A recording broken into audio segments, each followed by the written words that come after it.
और दूसरी जानिब पाकिस्तान मुस्लिम लीग नून की तर्जुमान मरियम औरंगजेब ने हुकूमती इंतखाबी तरामीम को आइन और इलेक्शन कमीशन पर संगीन हमला करार दे दिया। कहा, इमरान साहब इलेक्शन कमीशन के आईनी इख्तियारात छीन कर पाकिस्तान को बनाना रिपब्लिक बनाना चाहते हैं।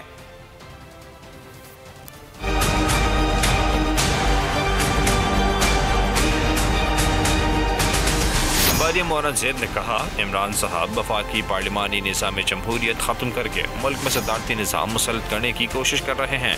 ये तरामीम कायदे आज़म की सियासी और नजरियाती फ़िक्र, सुप्रीम कोर्ट के फैसलों, आइन के बुनियादी ढांचे और तस्वुर के खिलाफ हैं। सेलेक्टेड वज़ीर आज़म चाहते हैं कि 22 करोड़ आवाम वोट न डालें, बल्कि मखसूस अफराद का इलेक्टोरल कॉलेज सियाह सफ़ेद का मालिक बन जाए। तर्जुमान नून लीग का ये भी कहना था कि यह कानून नहीं बल्कि इंतखाबी धांधली का कौमी मनसूबा है। RTS की पैदावार हुकूमत अवामी वोट से जान छुड़ाना चाहती है।